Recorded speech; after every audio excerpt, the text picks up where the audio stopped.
नमस्कार, आप देख रहे हैं द न्यूज खबरें आप तक और मैं हूं आपके साथ अंजलि मिश्रा।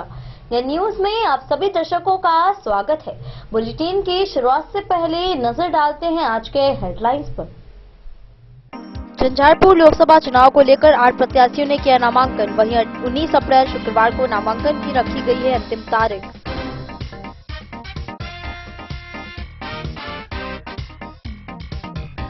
उत्पाद विभाग की टीम ने जिले में विशेष छापेमारी पर 23 स्थानों से 140 लीटर शराब व करीब 4 लीटर एफएनएल शराब के साथ 16 शराब कारोबारी को किया गिरफ्तार।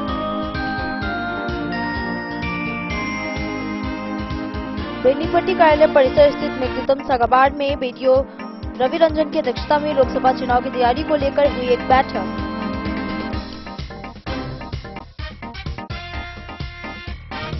भेजा थाना क्षेत्र के करहारा चौक के निकट वाहन चेकिंग के दौरान 2 शराब तस्कर को पुलिस ने किया गिरफ्तार, भेजा जेल।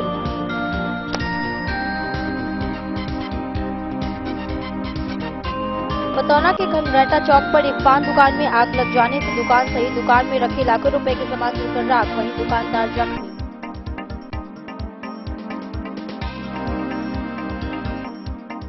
बेनीपट्टी के समता पंचायत के 13 वार्डों में स्टेबलाइजर जलने समेत अलग अलग समस्या होने से जलापूर्ति ठप।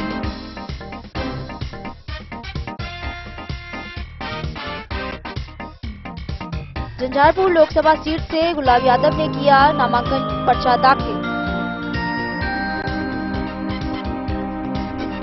झंझारपुर लोकसभा से सुमन कुमार महासेठ ने वीआईपी से किया नामांकन। वहीं रामपट्टी के राजघाट मैदान में तेजस्वी यादव और वीआईपी के राष्ट्रीय अध्यक्ष मुकेश कुमार ने जनसभा को किया संबोधित।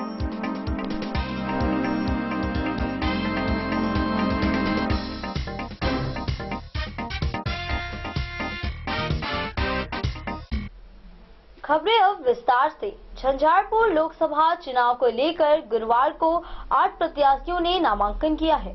कड़ी सुरक्षा व्यवस्था के बीच सभी उम्मीदवारों ने अपने नामजदगी के पर्चे को दाखिल किया है। महागठबंधन की ओर से वीआईपी की टिकट पर पूर्व एमएलसी सुमन कुमार महासेठ और बसपा की टिकट पर पूर्व विधायक गुलाब यादव ने अपना नामांकन कराया है। साथ ही अन्य 6 ने नामांकन कराया है। झंझारपुर लोकसभा चुनाव को लेकर गुरुवार को 8 प्रत्याशियों ने नामांकन किया है। कड़ी सुरक्षा व्यवस्था के बीच सभी उम्मीदवारों ने अपने नामजदगी के पर्चे दाखिल किए हैं। महागठबंधन की ओर से वीआईपी की टिकट पर पूर्व एमएलसी सुमन कुमार महासेठ और बसपा की टिकट पर पूर्व विधायक गुलाब यादव ने अपना नामांकन करवाया है। वहीं पीपुल्स पार्टी ऑफ डेमोक्रेटिक से गंगा प्रसाद यादव ने नामांकन पत्र भरा है। वहीं बतौर निर्दलीय राजीव कुमार झा ने भी झंझारपुर लोकसभा क्षेत्र से नामांकन कराया है। विद्यानंद राम वाजिब अधिकार पार्टी मदन कुमार महतो निर्दलीय एवं गौरी शंकर साहू ने निर्दलीय नामांकन कराया है। जबकि जदयू के रामप्रीत मंडल ने गुरुवार को भी दूसरे सेट में नामांकन किया है। झंझारपुर लोकसभा के आरओ बनाए गए एडीएम शैलेश कुमार ने उम्मीदवारों का नामांकन पत्र लिया। दोनों दिग्गज प्रत्याशियों के नामांकन के दौरान समर्थकों से शहर में चारों तरफ काफी भीड़ बढ़ गई थी। सभी समर्थक अपने अपने उम्मीदवार के पक्ष में जमकर नारे लगा रहे थे। हालांकि कलेक्ट्रेट के आसपास किसी भी तरह के भीड़ को प्रवेश नहीं करने दिया गया। Bureau report Madhubani. मधुबनी उत्पाद विभाग की टीम ने जिले में विशेष छापेमारी कर बड़ी मात्रा में देशी व विदेशी शराब के साथ 3 वाहन को जब्त किया है। शराब बरामदगी की कार्रवाई गुप्त सूचना पर प्राप्त कर की गई है। उत्पाद विभाग की टीम ने जिले विशेष छापेमारी कर बड़ी मात्रा में देशी व विदेशी शराब के साथ 3 वाहन जब्त किए हैं। शराब बरामदगी की कार्रवाई गुप्त सूचना प्राप्त कर लगातार उत्पाद विभाग की टीम कर रहे हैं। उत्पाद अधीक्षक विजयकांत ठाकुर ने बताया कि 23 स्थानों पर विशेष छापेमारी की गई है, जहां 140 लीटर नेपाली देशी शराब व तकरीबन 4 लीटर एफएनएल अंग्रेजी शराब जब्त किया गया है। शराब जब्ती के साथ 16 शराब कारोबारी एवं तस्कर को पकड़ा गया है। बताया कि शराब कारोबारी के विरुद्ध 18 अभियुक्त पर मामला दर्ज किया गया था। अधीक्षक ने बताया कि शराब कारोबारी किसी भी सूरत में बख्शा नहीं जाएगा। उन्होंने आम जन से कहा कि शराब अगर आपके इलाके में बेची जाती है तो उत्पाद विभाग को सूचना दे, आपकी पहचान उत्पाद गुप्त रहेगी। आगे उन्होंने कहा कि शराब कारोबारी एवं तस्कर के विरुद्ध उत्पाद विभाग टीम लगातार बॉर्डर से लेकर तमाम जगह सूचना संकलन कर बड़ी कार्रवाई कर रही है। बिहार में शराब पुनः बंद है। शराब बंदी को सख्ती से लागू करना उत्पाद विभाग की पहली प्राथमिकता है। ऐसे में आमजन का सहयोग मिलता है तो सफल जरूर होगा। ये कि उत्पाद विभाग की टीम बड़ी मात्रा में शराब बरामद की सूचना सही है। कल विशेष अभियान हम लोग के द्वारा चलाया गया था। उसमें कुल 23 स्थानों पर छापेमारी की गई है, जिसमें से 18 अभियोग दर्ज हुआ है। कुल गिरफ्तारियां 16 है। 3 वाहन जब्त हुए हैं मोटरसाइकिल, जिस पर आपको 140 लीटर नेपाली देसी शराब और 3.420 लीटर एफएल बरामद हुआ है। मधुबनी से फिरोज आलम की रिपोर्ट। बेनीपट्टी प्रखंड सह अंचल कार्यालय परिसर स्थित मेघदूतम सभागार में गुरुवार को बीडीओ डॉक्टर रवि रंजन की अध्यक्षता में लोकसभा चुनाव की तैयारियों को लेकर बैठक की गई, जिसमें सभी अधिकारी और जिन विद्यालयों में मतदान केंद्र हैं उनके एचएम भी शामिल रहे। बेनीपट्टी प्रखंड सह अंचल कार्यालय परिसर स्थित मेघदूतम सभागार में गुरुवार को बीडीओ डॉक्टर रवि रंजन की अध्यक्षता में लोकसभा चुनाव की तैयारियों को लेकर बैठक की गई, जिसमें सभी अधिकारी और जिन विद्यालयों में मतदान केंद्र हैं उसके एचएम भी शामिल रहे। बैठक में आगामी 20 मई को मधुबनी लोकसभा निर्वाचन क्षेत्र के लिए होने वाले चुनाव की तैयारी को लेकर विभिन्न बिंदुओं पर विस्तार पूर्वक चर्चा की गई। इस दौरान बीडीओ ने सभी मतदान केंद्रों पर भवनों और कमरों की स्थिति, पेयजल, शौचालय, बिजली, रैंप और फर्नीचर की उपलब्धता समेत सभी मूलभूत सुविधाओं की जानकारी ली और जिन बूथों पर इन सुविधाओं में कमी है उसे चुनाव से पहले ही दुरुस्त करने का निर्देश दिया। उन्होंने कहा कि सभी मतदान केंद्र वाले भवनों की दीवारों पर मतदान केंद्र, मतदाताओं की संख्या, बूथ संख्या आदि से संबंधित सभी जानकारी लेखन करवाना सुनिश्चित कर ले। बीडीओ ने बताया कि प्रखंड में कुल 272 मतदान केंद्र है, जहां मतदान कराया जाएगा। जिन मतदान केंद्रों वाले प्राथमिक या मध्य विद्यालय में किसी तरह की मूलभूत व्यवस्थाओं की कमी है और उस विद्यालय के पास इन सुविधाओं की उपलब्धता हेतु राशि नहीं है, तो उन विद्यालयों को नजदीकी उच्च विद्यालयों के द्वारा आधारभूत संरचनाओं को उपलब्ध करवाए जाएंगे। उच्च विद्यालय के पास वार्षिक विकास से संबंधित कोष उपलब्ध होता है। बीडीओ ने कहा कि इस बार के लोकसभा चुनाव में मतदान केंद्रों पर लाइव वेबकास्टिंग भी होगी, जिस पर चुनाव आयोग के अधिकारियों के द्वारा नजर रखी जाएगी। मतदान केंद्र के पास ही इस बार के लोकसभा चुनाव के दिन वोटिंग रूम बनाकर भी रखने का निर्देश दिया है, जिसे आप सभी को ध्यान में रखने की जरूरत है। उन्होंने यह भी कहा कि बेनीपट्टी प्रखंड में मतदान का प्रतिशत महज 57 है, जिसे बढ़ाने के लिए विद्यालय के एचएम स्वीप गतिविधियों को सक्रिय कर जागरूकता अभियान चलवाने का काम करे। उच्च विद्यालय के एचएम अपने पोषक क्षेत्र में साइकिल रैली निकालकर चुनावी पाठशाला के तहत चुनाव पर परिचर्चा व चेतना सत्र आदि आयोजित कर जागरूकता फैलाने का भी काम करे। उन्होंने कहा कि मतदान केंद्रों के मतदाताओं की सूची भी मतदान केंद्र वाले विद्यालय के एचएम अपने अपने व्हाट्सएप ग्रुपों पर शेयर करे। जहां कहीं भी बिजली या शौचालय आदि में कोई गड़बड़ी हो वहां उसको दुरुस्त कराने का काम करे। मौके पर शिक्षा विभाग के बीपीएम अनुराग कुमार, मोहम्मद मकसूद आलम, अमित कुमार झा, राकेश कुमार चौधरी, आशीष नारायण झा व निखिलेश कुमार झा समेत अन्य लोग भी उपस्थित रहे। बेनीपट्टी से विनोद कुमार की रिपोर्ट। बेजा थाना क्षेत्र के कड़हारा चौक के निकट वाहन चेकिंग के दौरान 2 शराब तस्कर को पुलिस ने गिरफ्तार किया है। गिरफ्तार तस्कर की पहचान घनश्यामपुर थाना क्षेत्र के कल्याण बगरस गांव एवं दूसरा शराब तस्कर नवहट्टा थाना क्षेत्र के असय केजली गांव निवासी के रूप में की गई है। भेजा थाना क्षेत्र के कड़हारा चौक के निकट वाहन चेकिंग के दौरान 2 शराब तस्कर को पुलिस ने गिरफ्तार कर लिया है। जिन दोनों की पहचान घनश्यामपुर थाना क्षेत्र के कल्याण बगरस गांव निवासी मोहम्मद हसमत के पुत्र मोहम्मद इजराइल एवं दूसरा शराब तस्कर नवहट्टा थाना क्षेत्र के असय केजली गांव निवासी रामविलास शाह के पुत्र सुधीर कुमार के रूप में की गई है। दोनों करहारा चौक से गुजर रहे थे। इस दौरान पुलिस ने वाहन चेकिंग के दौरान दोनों को गिरफ्तार कर लिया। पुलिस को देखकर भागने लगे, तभी पुलिस ने उन्हें खदेड़ कर पकड़ लिया। उसके बाद डिग्गी तलाशी करने पर 3 बोतल नेपाली शराब एक थैली में लपेट कर रखे हुए थे, जिसको पुलिस द्वारा जब्त किया गया। थाना अध्यक्ष सूरज कुमार ने बताया कि दोनों नेपाली शराब तस्कर को जेल भेज दिया गया है। बोले द न्यूज के लिए मधेपुर से अबू सलेम की रिपोर्ट। बिस्पी पतौना थाना क्षेत्र के खंगरैठा चौक पर बीती रात एक पान दुकान में आग लग जाने से दुकान सहित दुकान में रखे लाखों रुपए के सामान जलकर राख हो गए हैं। वहीं दुकान में सोए हुए दुकानदार भी जख्मी हो गए हैं। आगजनी की इस घटना से दुकान में रखे गए मोबाइल, बिस्किट सहित पूरी दुकान जलकर राख हो गए हैं। बताया जा रहा है कि आग लगने की यह घटना बीती रात्रि 3 बजे की है।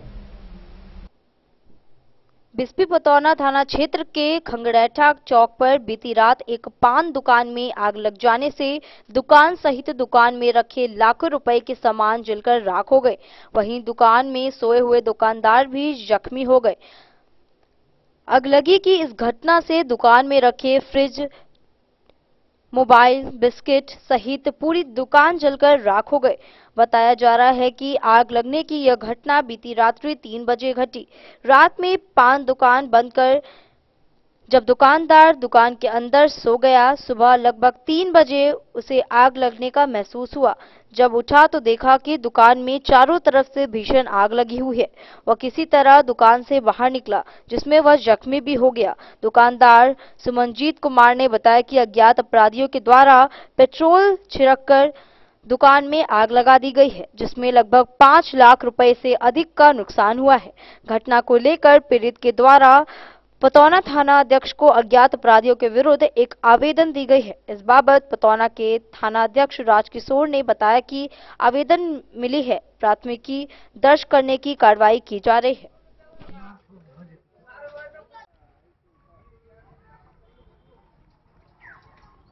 कितना बजे घटना लगभग हुआ, कैसे क्या घटना हुआ आपके साथ?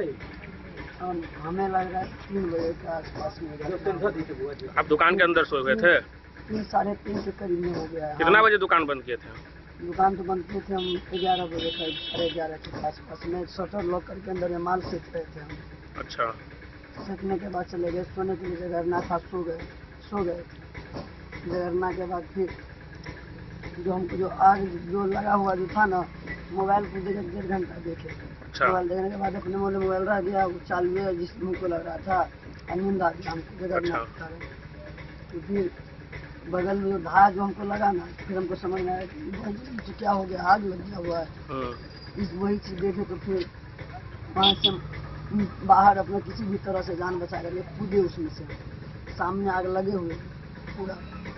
कैसे आग पर काबू पाए? कैसे क्या आग पर जो खुदक करके जो भागे, फिर कैसे आग पर कैसे काबू पाए आप? भागे उसमें से ना, तो उसमें से जो हम भागे थे तो हम बाहर निकले, पानी शोर मचाया? हाँ, शोर मचाया। मेला भी था? मेला में आदमी नहीं, कुछ नहीं। आदमी नहीं था, सुनसन्नाटा था। कैसा आपको क्या लगा है जो आग लगा, आग किस चीज से लगाया गया, क्या छिड़का गया जो आग पर इतना ये जो है सो? लग रहा है पेट्रोल पूरा डाला गया है। अच्छा। आग बहुत स्पीड में था। अच्छा। इतना स्पीड में था कोई कंट्रोल नहीं कर पाएगा आग को। कितना लगभग का लागत का दुकान में, क्या सब नुकसान हो गया आपका?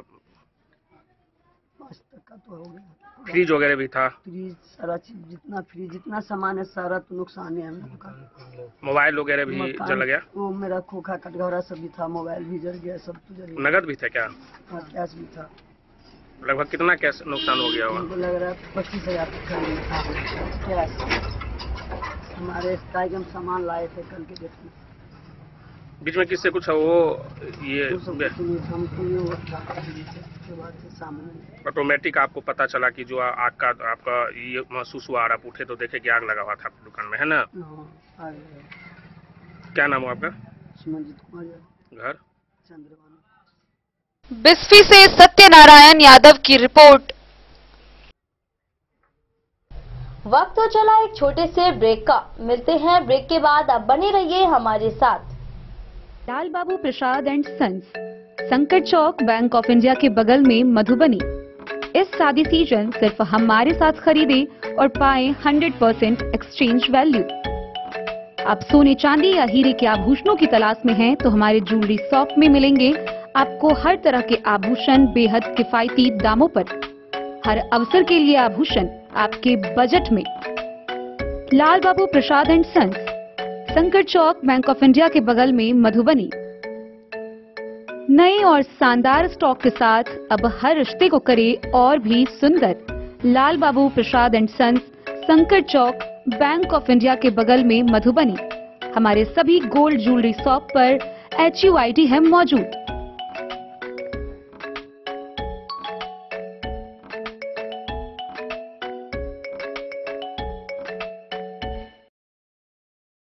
ट्रेंड के इस जमाने में क्या आप भी चाहते हैं स्टाइलिश और फैशनेबल कपड़े? क्या आप अपने लुक को अपग्रेड करना चाहते हैं? अगर हाँ, तो आज ही आएं Bombay fashion readymade sari showroom. हमारे पास पुरुषों, महिलाओं और बच्चों के लिए है नए से नए फैशन ट्रेंड में कपड़े और एक्सेसरीज का लार्ज कलेक्शन। आपके बजट और हर अवसर के लिए खास। चाहे काम के लिए हो नए आउटफिट की तलाश, या पार्टी के लिए ड्रेस, या किसी खास अवसर के लिए सूट, सलवार और साड़ी, हमारे पास है हर एक ब्रांड। क्रिम्सन क्लब, मुफ्ती, टर्टल और किलर के SIS स्टोर्स। इसके अलावा रेमंड, स्पार्की, जॉकी, लक्ष्मीपति, मान्यवर, ब्लैकबेरी, नवाब पार्कर जैसे बड़े ब्रांड। तो देर किस बात की, आज ही आए बॉम्बे फैशन साड़ी एवं रेडीमेड शोरूम। हमारा पता है महिला कॉलेज रोड, मधुबनी।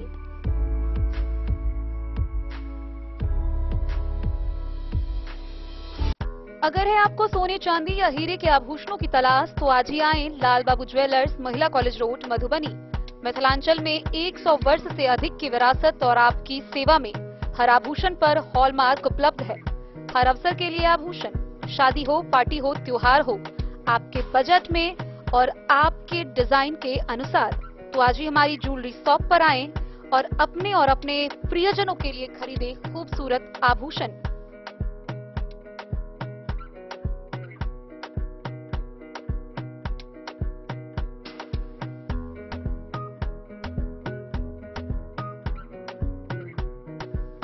हार, चूड़ियां, अंगूठियां, झुमके, मंगलसूत्र और बहुत कुछ है शामिल, वो भी किफायती दामों में। मधुबनी में सबसे कम मेकिंग चार्ज पर। लाल बाबू ज्वेलर्स, महिला कॉलेज रोड, मधुबनी।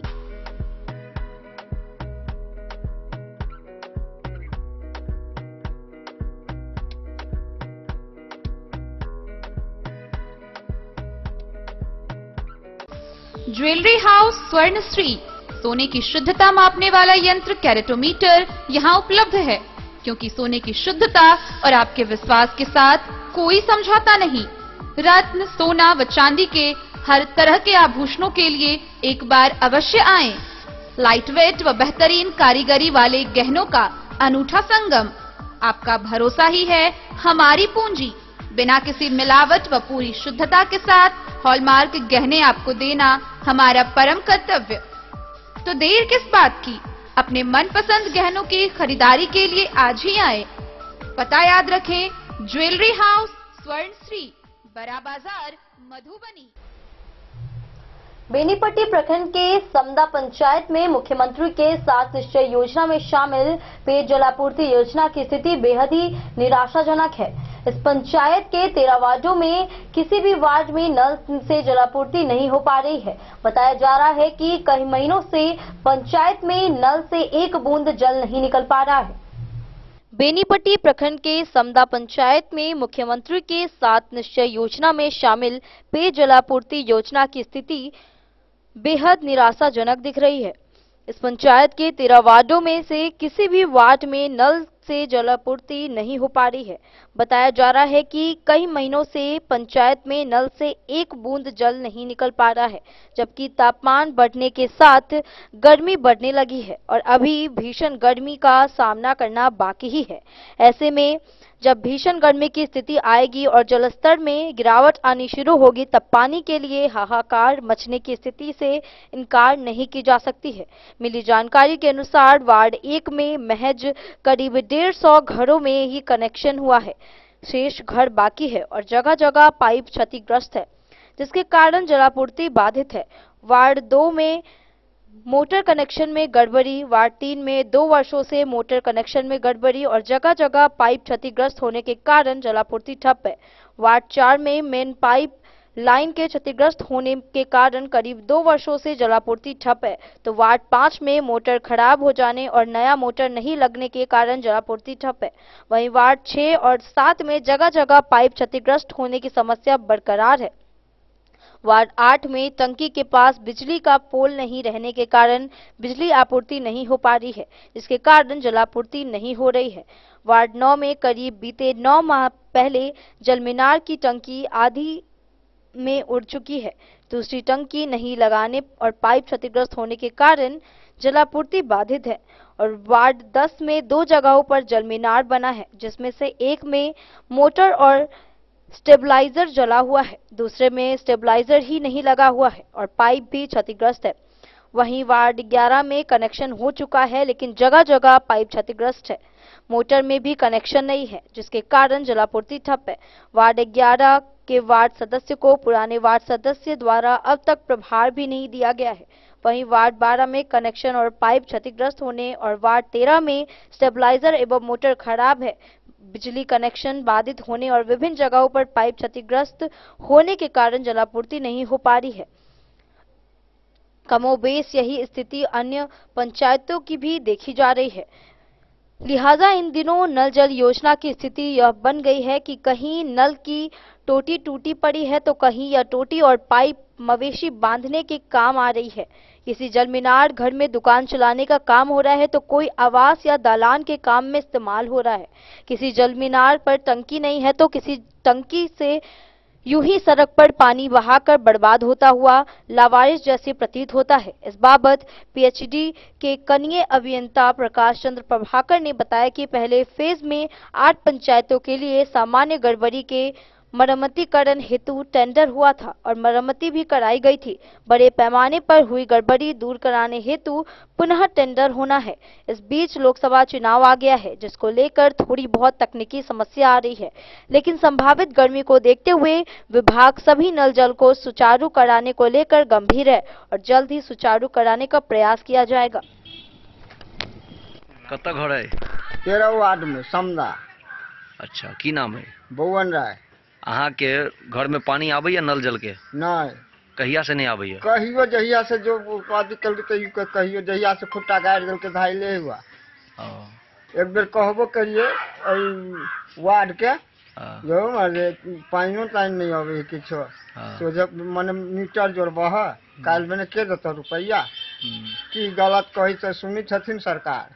अच्छा, तो मतलब अखनी तो लोग पानी भेटल कि नहीं? कहियो नहीं, सोझे पाइप तार जोड़ के रोड तोड़ काट के धो देलकै, कहियो आज तक नहीं देलकै एको घोट पानी। कौन पंचायत में? 13 वार्ड में। कौन पंचायत? पंचायत के समदा पंचायत में। ठीक, की नाम है यहाँ के? हमारा नाम है पंडित राम बिलास यादव। कत घर है? समदे अही वार्ड 10 वार्ड में। कौन पंचायत में? समदा पंचायत।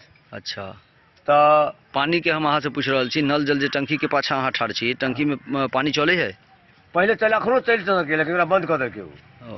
कैला बंद है? हमरा टोल के वहाँ स्कूल पर नहीं चालू है। अच्छा, एक 10 वार्ड में 2टा है। अच्छा, तो बोलो वो नहीं चलती, यह गला चलती, बंद कर देलकै। आ ट्यूबवेल के जो जनानी जो मुख चल। आपका नाम? मेरा नाम रंजीत कुमार राउत हुआ। घर? समदा। पंचायत? पंचायत भी समदा है। वर्तमान में समदा पंचायत का वार्ड सदस्य हूँ। मैं दोनों पैर से हैंडीकैप भी हूँ, दिव्यांग भी हूँ।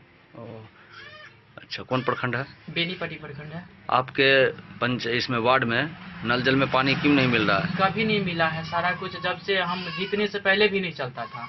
अच्छा, इस पे हम लोग तो पत्रकार को भी बुलाए थे। हम लोग को नल जल में पानी नहीं आ रहा है, किसी जगह पाइपें नहीं लगा हुआ, टंकी में प्रॉब्लम, बहुत सारे प्रॉब्लम। अभी तक उसका चाबी तक प्रभार तक हम लोग को नहीं दिया गया है और वो देखे भी नहीं जो कहाँ पर नल जल का उसका टंकी है।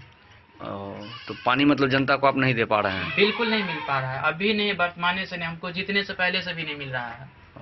तो आपने जीतने के बाद प्रयास किया पानी प्रयास देने? किए, बहुत प्रयास किए हैं। यहाँ से लेकर ब्लॉक तक लोग सबको चिट्ठी दिए, हम लिखित भी दिए हुए हैं ब्लॉक में। अच्छा। जो पंचायती राज पदाधिकारी जो होते हैं उनको भी जाके एप्लीकेशन दिए हुए हैं, BDO साहब को भी दिए हुए हैं। अच्छा। भाई पंचायत सचिव जो होता है उनको भी दिए हुए हैं जाकर।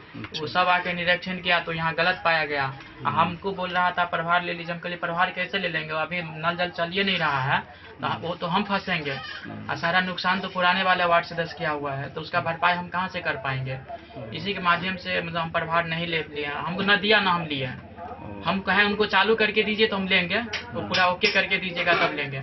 और उतना पैसा उस पर नुकसान हुआ है सरकार का, तो हम जो प्रभार ले लेंगे तो हमको जेब से लगेगा, केस हम पे बनेगा। इसके वजह से मैं बोला ओके करके दीजिए तब लेंगे। लेकिन अभी तक हमारा नल जल कभी चला ही नहीं, पहले से भी नहीं चला है।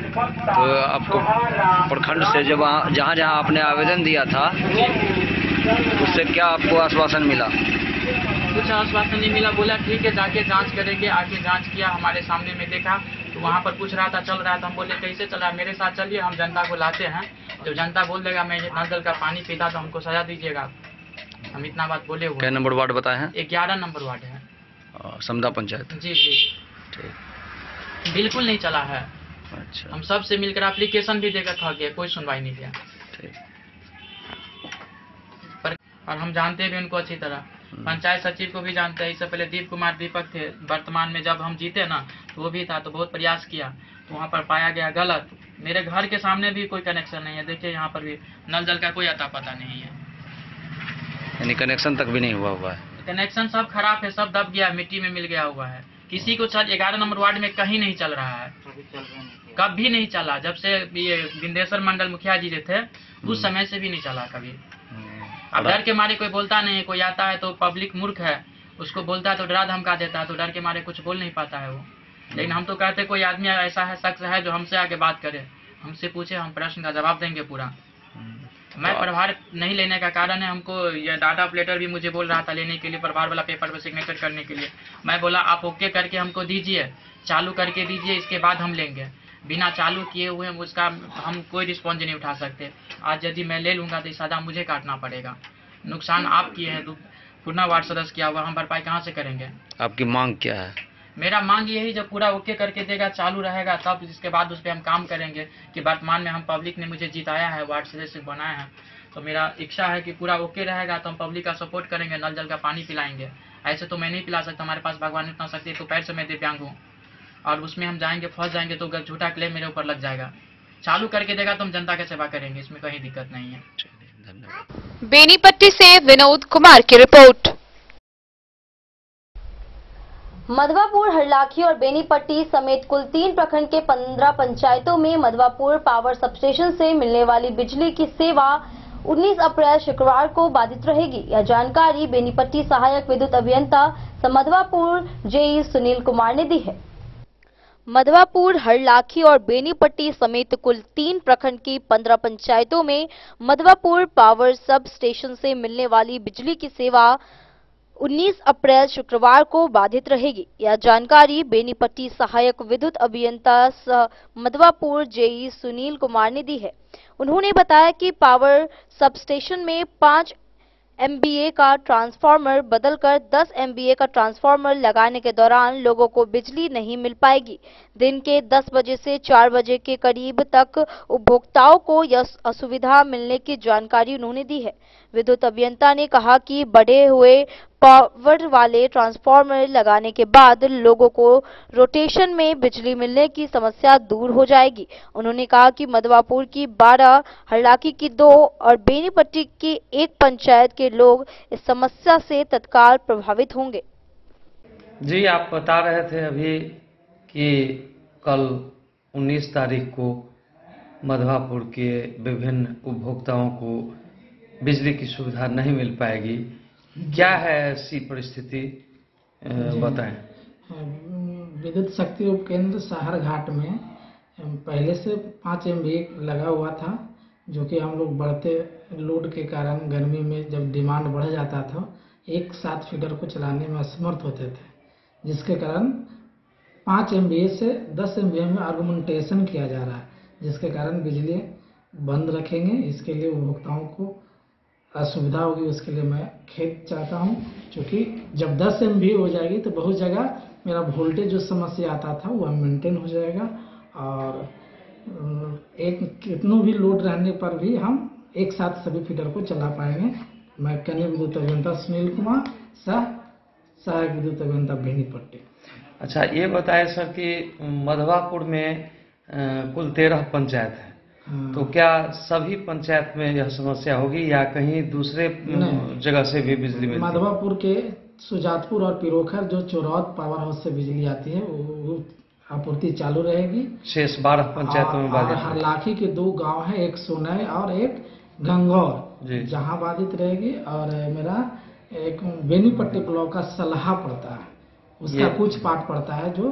तो 12 मधवापुर हुए, 2 हरलाखी हुए और 1 वहाँ, 15 पंचायत विद्युत आपूर्ति बंद रहेगी। ओके। द न्यूज के लिए मधवापुर से SK दीपक की रिपोर्ट। खुटौना प्रखंड के खुटौना बाजार में बुधवार को रामनवमी के शुभ अवसर पर भव्य शोभा यात्रा निकाली गई, जिसमें गाजे बाजे के साथ आगे चल रहे खुले वाहनों में राम दरबार की अलग अलग झांकियां दिखाई जा रही थी। यह शोभा यात्रा शांतिपूर्ण वातावरण में संपन्न हुआ। किसी भी अप्रिय घटना न हो, इसको लेकर Phulparas SDO, SDPO, BDO, CO एवं तीनों थाना प्रभारी मुस्तैद रहे थे। खुटौना प्रखंड के खुटौना बाजार में बुधवार को रामनवमी के शुभ अवसर पर भव्य शोभा यात्रा निकाली गई, जिसमें गाजे बाजे के साथ आगे चल रहे खुले वाहनों में राम दरबार की अलग अलग झांकियां दिखाई जा रही थी। मुख्य रूप से भगवान श्री राम के इर्द गिर्द लक्ष्मण, हनुमान एवं वानर सेवा के मुखौटे वाले पात्र दिखाई दे रहे थे। बैंड बाजे की तुमुल ध्वनि के बीच जय श्री राम के नारे लगातार लग रहे थे। भगवान राम के जयकारों के बीच बड़ी संख्या में लोग नाचते गाते आगे चल रहे थे। शोभा यात्रा काफी लंबी थी और इसे नियंत्रण रखने के हेतु पुलिस का चौक चौबंद बंदोबस्त था। फूलपरास के SDM Abhishek Kumar, SDPO Sudhir Kumar, Khutauna BDO Girish Chandra, CO Vijay Prakash, BCO Harshvardhan तथा अनुमंडल पुलिस के अलावा खुटौना, लौकहा एवं ललमनिया के थानाध्यक्ष पूरे पुलिस बल के साथ चल रहे थे। रामनवमी कमेटी द्वारा झांकी शोभा यात्रा में लाल बहादुर शाह, स्थानीय युवा रामनवमी कमेटी के अध्यक्ष सुशील कुमार शाह, डॉक्टर पीताम्बर शाह, श्याम कुमार शाह समेत अनेक गणमान्य नागरिक शामिल थे। यह शोभा यात्रा जयनगर रोड के जलेश्वर स्थान से आरंभ होकर इंदिरा चौक, गांधी चौक, अंबेडकर चौक, सुभाष चौक, शास्त्री चौक होते हुए दुर्गा स्थान तक पहुंची और इसी रास्ते से लौटकर देवी स्थान थाना होते हुए पहाड़ी टोला, शंकर चौक से बरैल चौक तक पहुंची और इसके बाद वापस आयोजन स्थल जलेश्वर महादेव मंदिर परिसर में जाकर समाप्त हुई। शोभा यात्रा में शामिल लोग जय श्री राम के नारे लगा रहे थे। यह शोभा यात्रा शांतिपूर्ण वातावरण में सौहार्दपूर्ण संपन्न हुई।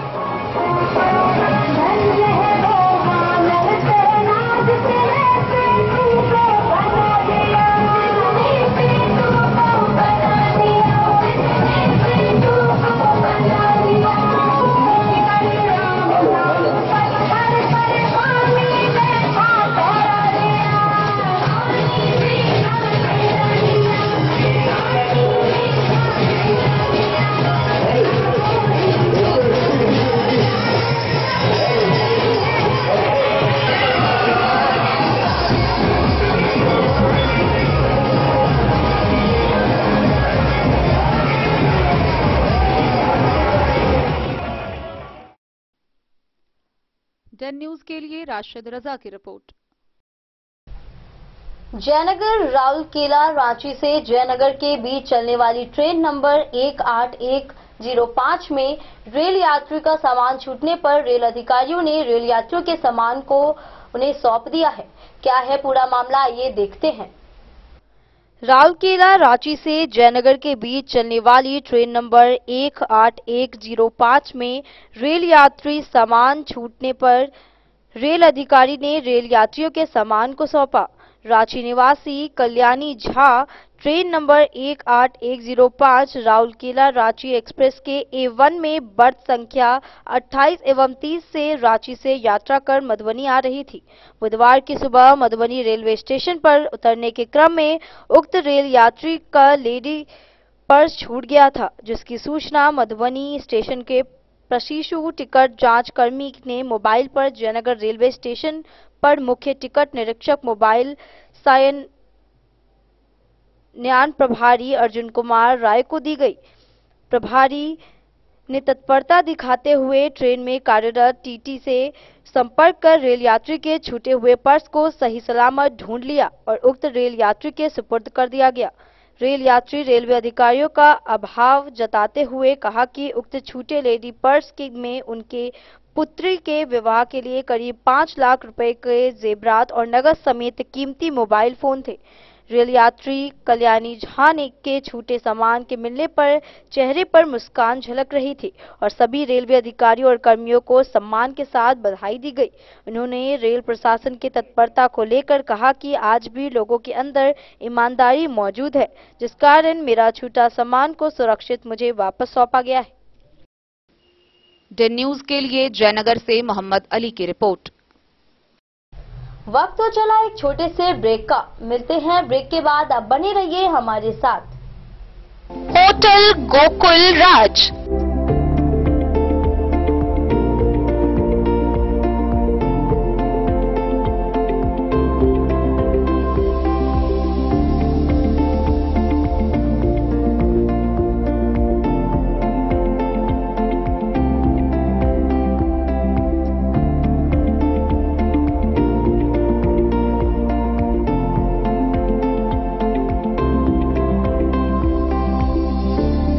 शहर के भीड़ भाड़ से दूर शांति और सुकून से भरे वातावरण में मधुबनी शहर के लहरियागंज वार्ड नंबर 1 में पूरे मिथिलांचल क्षेत्र का सबसे भव्य होटल होटल गोकुल राज। 4 मंजिला इमारत की इस होटल में है 4 बड़े बड़े बैंकेट हॉल, रिंग सेरेमनी, शादी, मीटिंग या पार्टी, हर एक आयोजन के लिए अलग से हॉल की व्यवस्था, रेस्टोरेंट की व्यवस्था जहां एक से बढ़कर एक लजीज व्यंजनों का मिलेगा संगम और रहने का उचित प्रबंध, suite room, AC room, non AC room से सुसज्जित होटल जहां लिफ्ट की भी है व्यवस्था, पार्किंग का पूरा इंतजाम। तो आइए और जिंदगी में खुशियों से भरी यादें शामिल करिए। होटल गोकुल राज मधुबनी में आप लोगों का स्वागत है। होटल गोकुल राज, लहरियागंज वार्ड नंबर 1 मधुबनी। शुभ शगुन वाटिका मैरिज गार्डन, मधुबनी शहर के बीचों बीच बाबू साहिब चौक पर आपकी सुविधा अनुसार आकर्षक और भव्य मैरिज गार्डन, शगुन वाटिका विवाह भवन, रिंग सेरेमनी हो या हो शादी, छोटा बड़ा पारिवारिक समारोह हो या हो कोई उत्सव या पार्टी, शगुन वाटिका मैरिज गार्डन दे रहा है आपको सबसे बेहतरीन सेवा। बुकिंग के लिए संपर्क करें गणपति टेंट हाउस, पुराना LIC कैंपस, खादी भंडार, मधुबनी। संपर्क सूत्र 7903625254। विवेकानंद मिशन विद्यापीठ, शिक्षा के क्षेत्र में एक नया आयाम अब छोटे बच्चों के लिए भी आधुनिक सुविधाओं के साथ उपलब्ध।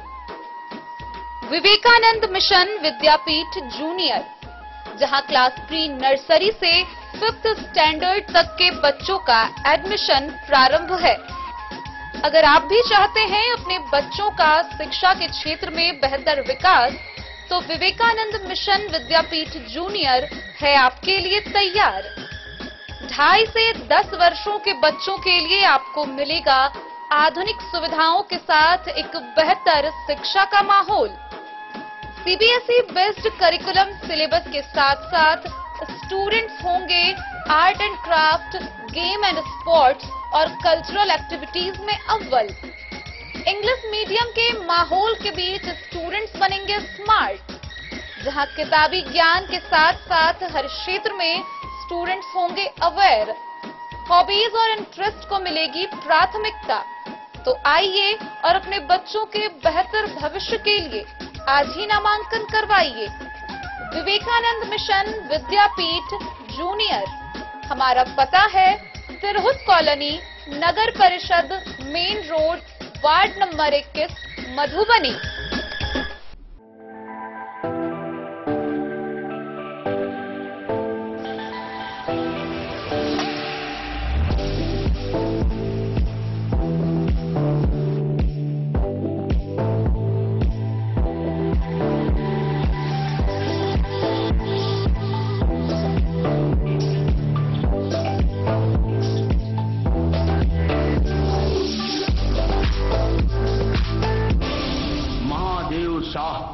Amarnath Prasad jewellers 916 hallmark branded gold एवं डायमंड ज्वेलरी शोरूम, गांधी चौक।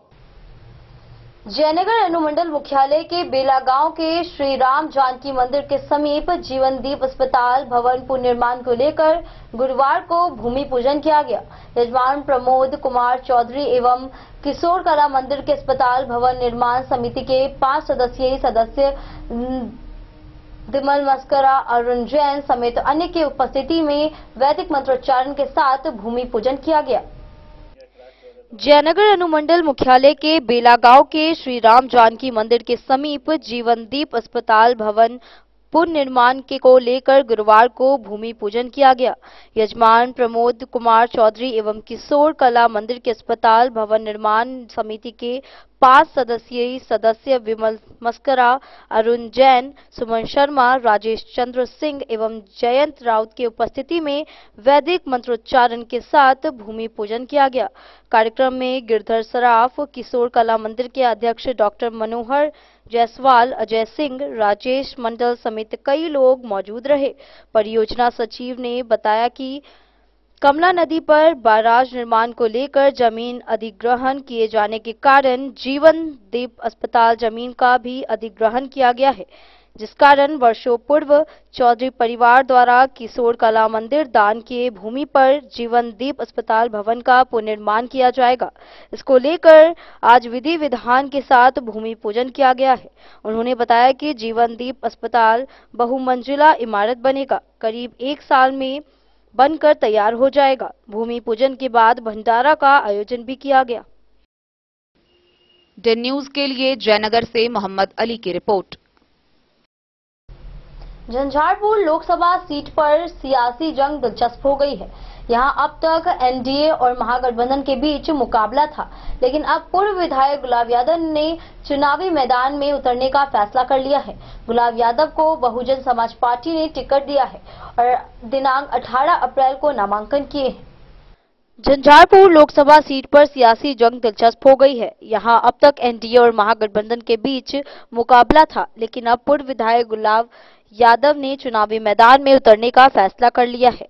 गुलाब यादव को बहुजन समाज पार्टी ने टिकट दिया है और दिनांक 18 अप्रैल को नामांकन किए हैं। बता दें कि पहले चर्चा था कि महागठबंधन से गुलाब यादव को टिकट दिया जाएगा। खबर भी ऐसी आई है कि सिंबल दे दिया गया है। वहीं बाद में झंझारपुर से महागठबंधन ने सुमन कुमार महासेठ को अपना प्रत्याशी बनाया है। इसके बाद गुलाब यादव ने बगावत कर दी है। गुलाब यादव ने मंगलवार को कहा था महागठबंधन की ओर से उन्हें टिकट दे दिया गया था, लेकिन यह कहकर टिकट वापस ले लिया कि झंझारपुर से अति पिछड़ा को चुनाव लड़ाएंगे। उन्होंने टिकट वापस भी कर दिया, लेकिन महागठबंधन ने उनके साथ धोखा किया है। गुलाब यादव ने कहा कि महागठबंधन ने बाहरी व्यक्ति को झंझारपुर का टिकट देकर झंझारपुर के अति पिछड़ा के साथ विश्वासघात किया है, इसलिए अब वह चुनाव लड़ेंगे। महागठबंधन से वीआईपी के प्रत्याशी सुमन महासेठ नामांकन के साथ शक्ति प्रदर्शन करेंगे। इसके लिए नेता प्रतिपक्ष तेजस्वी यादव और साथ में वीआईपी सुप्रीमो मुकेश सहनी सभा किए। वहीं महागठबंधन और एनडीए प्रत्याशी का मुकाबला पूर्व विधायक गुलाब यादव हाथी पर सवार होकर करेंगे। वे बसपा के प्रत्याशी के तौर पर नामांकन किए हैं। गुलाब यादव पहले एक महागठबंधन के प्रत्याशी के तौर पर प्रचार कर रहे थे, मगर वीआईपी ने आधिकारिक तौर पर सुमन महासेठ को प्रत्याशी घोषित किया। गुलाब यादव महागठबंधन पर धोखा देने का आरोप लगा चुके हैं। 2019 में वे राजद के उम्मीदवार भी रह चुके हैं। ऐसे में देखना दिलचस्प होगा कि गुलाब यादव बीएसपी के सहारे महागठबंधन और एनडीए को कितनी टक्कर दे पाते हैं। लोगों ने जो स्थानीय है वो 5 साल में कोई काम नहीं किया है। जनता पूछते हैं तो कहते जनता ही भैंस चराने जाते। किसान जब खेती नहीं करेगा तो कैसे गुजारा करेगा। और जो बाहरी आया है उसको झंझारपुर को मंजूर नहीं है। आपका मुद्दा क्या रहेगा सर? हमारा मुद्दा ही रहेगा। देखिए, विधायक रहते हुए हमने मेडिकल कॉलेज लाए, सबसे बड़ा काम झंझारपुर में हुआ है। और 5 साल के कार्यकाल में हमने बहुत सारे काम किए, रोड, सड़क, पुल, पुलिया बहुत सारे बनवाए हैं। और जनता का आशीर्वाद प्राप्त होगा तो केंद्रीय विद्यालय, केंद्रीय यूनिवर्सिटी, रोजगार लाएंगे। इसी सब पे है। जनता का जो मांग रहेगा, किसान का मांग पर जब पूरा करेंगे हम लोग खरा उतरेंगे। Bureau report, Madhubani. Jhanjharpur Lok Sabha seat से महागठबंधन की तरफ से सुमन कुमार महासेठ उम्मीदवार बने और दिनांक 18 अप्रैल को नामांकन दर्ज किए हैं। नामांकन के बाद जनसभा रामपट्टी के राजघाट में नेता प्रतिपक्ष तेजस्वी यादव और वीआईपी के राष्ट्रीय अध्यक्ष मुकेश कुमार सहनी मुख्य अतिथि के रूप में पहुंचे थे। झंझारपुर लोकसभा सीट से महागठबंधन की तरफ से सुमन कुमार महासेठ उम्मीदवार बने और दिनांक 18 अप्रैल को नामांकन दर्ज किए हैं। नामांकन के बाद जनसभा रामपट्टी के राजघाट में नेता प्रतिपक्ष तेजस्वी यादव और वीआईपी के राष्ट्रीय अध्यक्ष मुकेश कुमार सहनी मुख्य अतिथि के रूप में पहुंचे थे। पिछले दिनों मुकेश सहनी की पार्टी वीआईपी ने इसकी आधिकारिक घोषणा की थी। सुमन कुमार महासेठ के नाम को लेकर पिछले कई दिनों से चर्चा चल रही थी। झंझारपुर में एनडीए की तरफ से जदयू ने रामप्रीत मंडल को मौका दिया है। इससे पहले वीआईपी की तरफ से राजद के पूर्व विधायक गुलाब यादव के नाम सबसे आगे चल रहे थे, लेकिन पार्टी ने उनके नाम पर भरोसा नहीं करते हुए सुमन कुमार महासेठ के नाम पर अपनी सहमति जाहिर की। बता दें कि महागठबंधन में मुकेश सहनी की पार्टी को 3 सीटें मिली है, जिसमें झंझारपुर के अलावा गोपालगंज और मोतिहारी सीट है। फिलहाल सिर्फ झंझारपुर ही इकलौती सीट है जहां पार्टी ने अपने कैंडिडेट की घोषणा की है।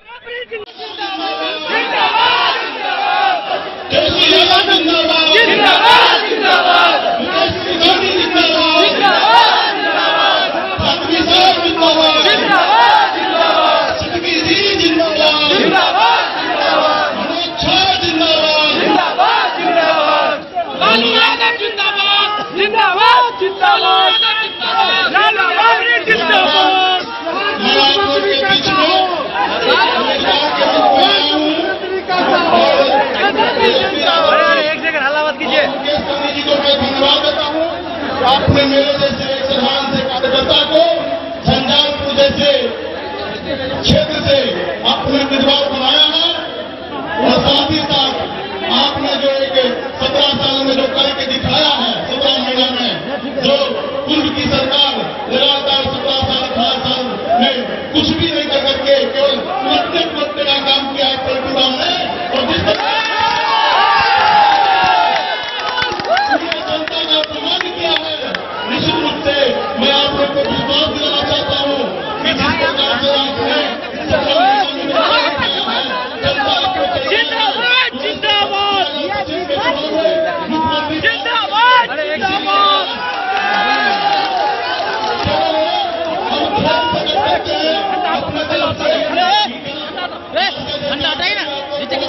ये कार्यक्रम पहले देखो देखो कौन आया,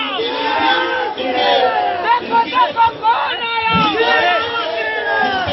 तैयारी में राजनीति सजाने के लिए आप लोग धूप में रह करके लगातार पिछले 3 घंटे से आपने जो अपना जज्बा दिखाया झंझारपुर के मतदाताओं वालों में, मैं उनको बारम्बार प्रणाम करता हूँ। झंझारपुर से टिकट मिला है और दूसरी ओर पूर्व केंद्र मंत्री रहे मधुबनी से राष्ट्रीय जनता दल द्वारा आप फातमी साहब को लालू जी ने लालटेन थमाया है। हमारे रामनगर की, झंझारपुर के, मधुबनी के लोग यहाँ जुटे हुए हैं। सभी अभिभावक को यही से प्रणाम करते हैं, नमस्कार करते हैं और सभी नौजवानों को यही से गले लगाते हैं। देखिए, बड़ी खुशी की बात है कि सुमन जी का आज नामांकन हुआ है और कल का पूरा का नामांकन है सरदारी जी का दरभंगा से जिला में। जब तक बिहार आगे नहीं बढ़ेगा तब तक देश विकास नहीं कर सकता।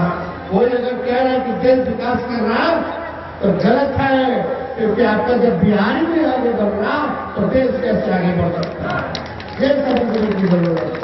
तो ज्यादा कुछ नहीं कहेंगे, आपको निर्माण करे हैं, हम लोग फिर से आएंगे सब लोगों से जगह जगह विधानसभा में जहाँ कार्यक्रम लगेगा वहाँ हम लोग प्रचार करेंगे। लेकिन आप सब लोगों से यही अपील है, ये बिहार और देश को बनाने का चुनाव है। मोदी जी ने कहा था विशेष राज्य का दर्जा देने के लिए नहीं दिया, तो ज्यादा कुछ ना कहते हुए हमारी पूरी शुभकामना है। आप बोलो, आप सब लोग हाथ उठा करके बताइए, जिताइएगा जिताइएगा पार्टी जी सुमन जी को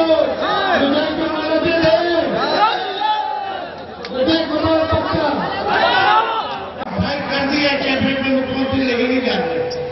और जब से भाजपा का दोबारा से सरकार आया है कौन सा काम के लिए 250 स्कीम बना के गाली 3 बार हम में गाली दे रहे। अरे गाली देने से क्या होगा? और गाली इसलिए दे रहे हैं कि इनके पास कोई उपलब्धि है नहीं, पेपर लीक होता है। कौन सा अच्छा अस्पताल बना दिया, कौन सा अच्छा मॉडर्न स्कूल बना दिया इन लोगों ने। क्या यहाँ सब लोग गाँव भारत के गाँव में बसती है कि नहीं बसती है? जब तक आपका गाँव नहीं विकास करेगा तब तक हमारा भारत विकास नहीं करेगा। आप बताओ जरा मंथन कीजिए कि आपके गाँव में क्या किया इन लोगों ने। सांसद महोदय से पूछिएगा कौन सा गाँव गोद लिए थे सांसद महोदय, गोद वाला गाँव के पूरी हाल बता दीजिए गाँव को। हमारे आप लोगों से पूछते, आप लोग मालिक हैं, आप लोग वोट देते हैं, ऊपर से नीचे उन्हीं लोगों को बैठाए हैं और जो काम करता है उसको मौका नहीं मिलता। तो आप लोगों से पूछ रहे हैं, बताइए सांसद महोदय कौन से गाँव को गोद लिए, क्या किए? खाली बोलिए में कि गोद ले लिए, सब काम कर दिए। महंगाई खत्म हो गया, बेरोजगारी खत्म हो गया, गरीबी खत्म हो गया। अब कोई काम बचा है जी? हमारे चाचा जैसे सबको कर दी, कोई काम बचा है? कोई काम बचा है? पूरा विकास हो गया, एकदम अमेरिका हो गया, लंदन फेल हो गया, कोई काम बचा है? हम तो दिन रात खाने में करते थे। क्या हुआ जहाँ पे फसल कटनी हो रहा था, फसल का दाम मिलता है, सही दाम मिलता है।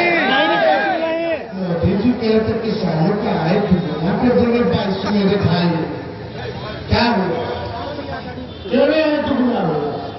किससे पूछेंगे? हम तो सवाल करेंगे भाई भाजपा से तो बोलेगा कि भ्रष्टाचारी।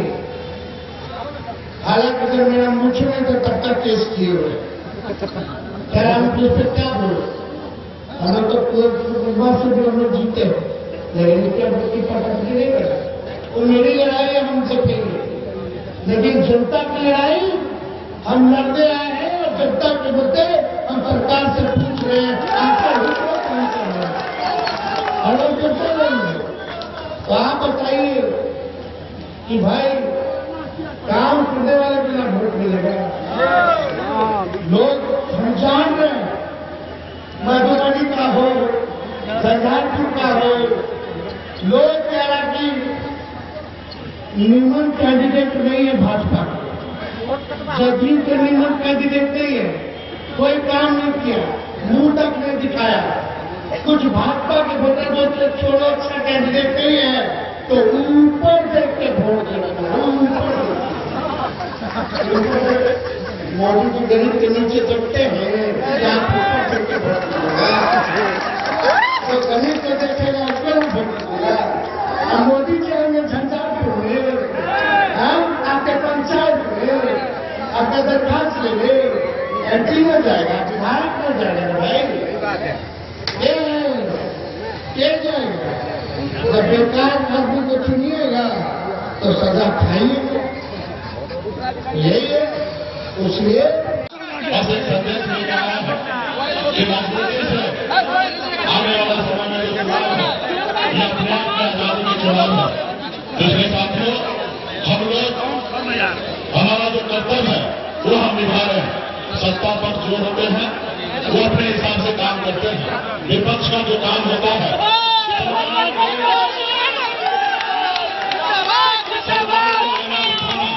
वो हम काम कर रहे हैं। हमारा किसी से व्यक्तिगत लड़ाई नहीं है।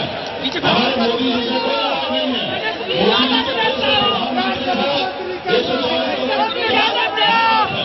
लेकिन हमारी लड़ाई होती है कि भाई आपने जो वादा किया कि गरीब किसान का आय दुगना हो, वो क्यों नहीं हुआ? हमें उसका इंसाफ चाहिए। आपने वादा किया था कि हर साल युवा को नौकरी देंगे, 2 करोड़ युवा को। आपने 10 साल के सत्ता में है, हमारा युवा बेरोजगार क्यों है, वो भटक क्यों रहा, उनको नौकरी क्यों नहीं मिल रहा? आपने कहा था कि विदेश से काला धन आएंगे, आपने विदेश से काला धन क्यों मिला? हम लोग अटल बिहारी वाजपेयी जी के बचाव रास्ते पे चलने वाले लोग हैं। वो कहे थे कि विपक्ष जो है हमारा दुश्मन नहीं है, विपक्ष जो है हमारा तीसरी आंख है, जो हमसे नहीं दिखता है वो हमें विपक्ष दिखाता है और वो काम हम करते हैं। लेकिन आज का जो सरकार है वो विपक्ष नहीं मानता है, विपक्ष को अपना नेता नहीं मानता, वो अपना दुश्मन मानता है, वो तो आगे बढ़ने नहीं देता है। इसलिए साथियों, हमने सामाजिक न्याय को मजबूती देने के लिए लड़ा लड़ रहे हैं। हमारा संविधान सुरक्षित है। संविधान में बाबा साहब भीमराव अम्बेडकर ने हमें जो ताकत दिया है वो ताकत के साथ हम लोग काम करें। और बताइए, हम एक गरीब मछुआरा का बेटा है, ऐसे घर में हम जन्म लिए जिस घर में 2 वक्त का रोटी का नसीब नहीं हो रहा था। हम गरीबी से जूझते हुए 18 साल की उम्र में बॉम्बे जैसे शहर चले गए, वहाँ पे मजदूरी करने के लिए 900 महीने पे मैं नौकरी करता था और वहाँ पे मेहनत के दम पर मुंबई जैसे शहर में मैंने झंडा गाड़ दिया, एक बेहतर जिंदगी जी रहा था। उसके बाद मैंने देखा कि लोग साथ में घर बनाने के लिए सोच रहा है, लेकिन धरती पर हमारे लोगों के लिए रहने के लिए घर नहीं है। मैंने बॉम्बे के ऐशोआराम जिंदगी को छोड़कर पिछले 10 सालों से दिन में मनिया मवा चौरा पिलर बंपर बनता केवल सभी जाति निषाद के सभी जातियों के लिए हक अधिकार के लिए लड़ाई लड़ा हूं कि अगर बंगाल में निषाद को आरक्षण है तो बिहार में क्यों नहीं, दिल्ली में आरक्षण है तो बिहार में क्यों नहीं, इसकी लड़ाई लड़ रहा था साथियों। उसके बाद हमने 2019 में हमने पार्टी बनाया। आपने देखा कि कैसे एक अति पिछड़ा महिला का बेटा बिहार में लड़ाई लड़कर 4 विधायक हमने बनाया था। हम बिहार में काम कर रहे थे, अपने लोगों के अधिकार की बात कर रहे थे, उनको आगे बढ़ाने की सोच रहे थे। लेकिन अब देखा हमारे साथ क्या हुआ, हमारे विधायक को खरीद लिया। हमको सरकार से बात कर दिया, जो सरकार हमने बनाया। अगर हम नीतीश कुमार जी को समर्थन नहीं देते तो 2020 में वो सरकार नहीं बना पाते, हम ऊपर नहीं बनते। Bureau report Madhubani. आज के इस बुलेटिन में फिलहाल इतना ही। कल फिर हाजिर होंगे नए खबरों के साथ। तब तक दीजिए पूरी टीम को इजाजत और मधुबनी के हर छोटे बड़े खबरों को देखने के लिए देखते रहिए डन न्यूज। नमस्कार।